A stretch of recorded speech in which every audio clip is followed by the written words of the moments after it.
ہن لباس لکم وانتم لباس لہن، کہ تمہاری بیویاں تمہارے لباس ہیں، اور عورتوں سے کہتا ہے تمہارے خاوند تمہارے لباس ہیں۔ یہ تشبیہ پورے قرآن میں کسی رشتے کی اللہ نے نہیں دی جو خاوند اور بیوی کی اللہ تعالیٰ نے تشبیہ دی ہے کہ یہ تیرا لباس ہے اور یہ بیوی کے لیے خاوند لباس ہے، خاوند کے لیے بیوی لباس ہے۔ اب آپ تھوڑا سا غور فرمائیں، کیا لباس کے بغیر ہم کہیں جا سکتے ہیں؟ یہ خاوند اور بیوی کا رشتہ کتنا ضروری ہے۔ ہمارے ہاں تو ہندی معاشرہ ہے، کسی کی بیوی فوت ہو جائے تو اس کو لڑکی نہیں ملتی، اور کسی کا خاوند فوت ہو جائے تو اسے خاوند نہیں ملتا، کوئی بیوہ ہو جائے، مطلقہ ہو جائے، اس کا کوئی رشتہ نہیں پوچھتا، ایک آدھ بچہ ہو تو وہ بیچاری اسی کے ساتھ ہی گزار دیتی ہے، اس کا کوئی رشتہ مانگنے بھی نہیں آتا۔ میں چاٹ گیا تھا، وہاں میں نے معاشرت دیکھی کہ 8 بچوں کی ماں کو بھی طلاق ہو جائے تو عدت کے بعد فوراً اس کی شادی ہو جاتی ہے، اور جو خاوند ہوتا ہے وہ 8 بچوں کو سنبھال لیتا ہے۔ حالانکہ غریب ملک ہے بالکل، اور یہاں سب کچھ ہے، لیکن کہیں کبھی کسی بیوہ کی شادی ہو، اس کے ساتھ بچے ہو تو کہیں جی اسی بچہ نہیں لینا، اسی بچی نہیں لینی۔ اللہ کے واسطے یہ ہندی معاشرت چھوڑو، اپنے نبی والی معاشرت اپناؤ۔ پہلی شادی میرے نبی نے بیوہ عورت سے کی ہے، اور سب مطلقہ ہیں یا بیوہ ہیں، ایک کنواری حضرت عائشہ بس۔ تو لباس کے لیے کیا ہے، ہم کتنی احتیاط سے رکھتے ہیں، خاص طور پر عورتیں اپنے لباس کا کتنا خیال کرتی ہیں، کیسے وہ ایسے لٹکا کے رکھتی ہیں کہ اس کی کریز خراب نہ ہو۔ مرد اپنے لباس کا کیسے خیال کرتے ہیں کہ اس کو لٹکا کے رکھتے ہیں، کریز خراب نہ ہو، پھر جب پہن لیتے ہیں ایسے ویسے دیکھتے ہیں میں کیسا لگ رہا ہوں۔ تو آپ کو کتنا ہی غصہ آیا ہو، کبھی آپ نے اپنا گریبان پھاڑا ہے؟ آپ اگلے کا گریبان پکڑو گے اور تیری ایسی تیسی، اپنا نہیں پکڑو گے۔ تو اگر آپ اپنی بیوی کو بے عزت کر رہے ہیں تو آپ نے اپنا کرتا پھاڑ دیا ہے۔ کوئی آپ کو عقل مند کہے گا؟ آپ اتنی حفاظت کرتے ہیں کہ کھانا کھانے سے پہلے اوپر رومال بچھاتے ہیں، ہوٹلوں میں بھی ملتا ہے، اب گھروں میں بھی ہوتا ہے، کہ تاکہ کھانے کے کوئی ذرات یا سالن کا کوئی قطرہ وہ کرتے پر پڑ نہ جائے۔ اتنی احتیاط کرتے ہیں۔ اتنی سی احتیاط آپ کر لیں اپنی بیوی کی اور بیوی اپنے خاوند کی، کہ ایک دوسرے کو برداشت کر لیں۔ جو اللہ کی قسم کھا کے کہتا ہوں، ضد چھوڑنے میں اور جھک جانے میں ساری کامیابیاں اور عزتیں چھپی ہوئی ہیں۔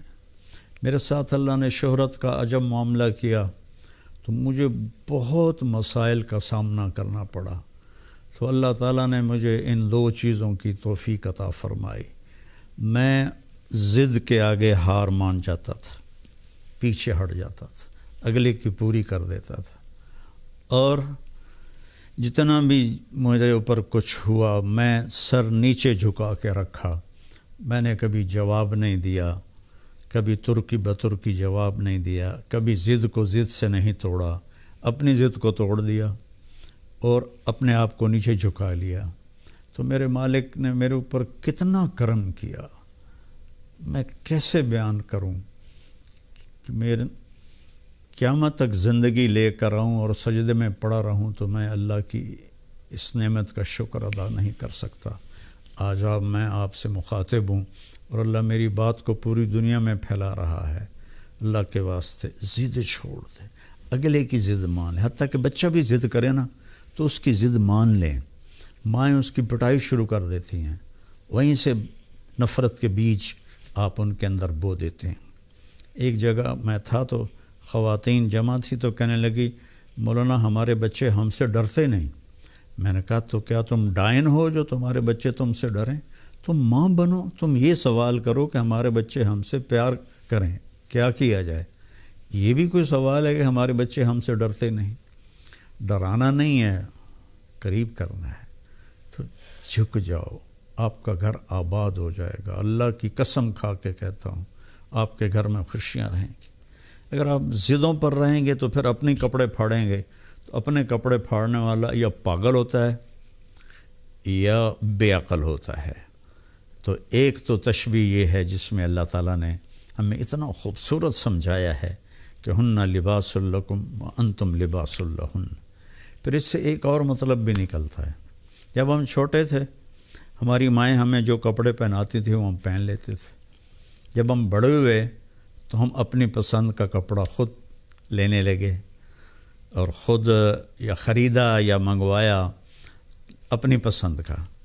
تو اس میں یہ اشارہ ہے کہ بچہ جوان ہو تو ان کی پسند کا خیال ضرور کریں، ان کی پسند کا خیال ضرور کریں، ان پر اپنی مرضی مسلط نہ کریں۔ وہ اگر خوشی سے مان رہے ہیں شکر ہے اللہ کا، لیکن مثلا بیٹا کہہ دیتا ہے کہ اماں میں نے یہاں شادی نہیں کرنی، یا بیٹی کہہ دیتی ہے اماں میں نے یہاں شادی نہیں کرنی، وہ اللہ کے واسطے ان کے اوپر زبردستی نہ کرو، جبر نہ کرو۔ یہ اللہ نے ان کو حق دیا ہے، لڑکی کو بھی لڑکے کو بھی اللہ نے حق دیا ہے کہ وہ انکار کر دے۔ اس کو لڑائی نہ بناؤ، اس کو نافرمانی نہ سمجھو بچوں کی، یہ بچے اور بچی کا حق ہے، تو ماں باپ اس کی رعایت کریں، زبردستی کی شادیاں نہ کریں۔ بہت تباہی مچتی ہے، بہت تباہی مچتی ہے۔ عمر گزر گئی ان کے بھیانک انجام دیکھتے ہوئے، جہاں ماں باپ نے ٹھونس دیا لڑکی پر کہ ایتھے ہی کرنی ہے، یا بیٹے پر ٹھونس دیا ایتھے ہی کرنی ہے نہیں تو گھروں نکل جا۔ یہ اس قسم کی فضول باتیں، یا ہم نے تو بس ارائیوں میں کرنی ہے، ہم نے تو جٹوں میں کرنی ہے، ہم نے تو راجپوتوں میں کرنی ہے۔ میرے نبی کا فرمان ہے نیک دیکھو، نیک ہو، صالح ہو، اچھے اخلاق والا ہو، جس قوم کا بھی ہو رشتہ جوڑ دو۔ میرے نبی نے اپنی ایک بیٹی اپنے گھرانے میں دی حضرت علی علیہ السلام کو، باقی تینوں بیٹیاں آپ نے اپنے خاندان سے باہر دی ہیں۔ حضرت عثمان کو جو بنو امیہ میں سے تھے 2 بیٹیاں ان کو دی، ابو العاص کو بڑی بیٹی حضرت زینب دی۔ تو رشتوں میں اس بات کا خیال رکھیں کہ بچوں کی رائے کا خیال رکھا جائے۔ بات لمبی ہو رہی ہے لیکن ضروری ہے۔ حضرت علی رضی اللہ تعالیٰ عنہ علیہ السلام تشریف لائے حضرت فاطمہ کا رشتہ مانگنے، اور جبریل پہلے آ گئے تھے کہ یا رسول اللہ نے علی اور فاطمہ کا رشتہ طے کر دیا ہے۔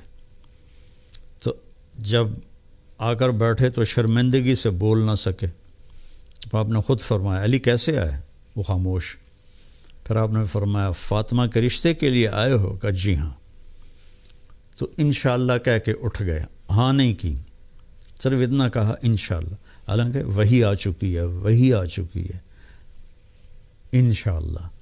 سیدھے گھر گئے، حضرت فاطمہ رضی اللہ تعالیٰ عنہ علیہ السلام کو بلایا اور فرمایا بیٹی علی کا رشتہ آیا ہے، میں ہاں کر دوں؟ اللہ اکبر۔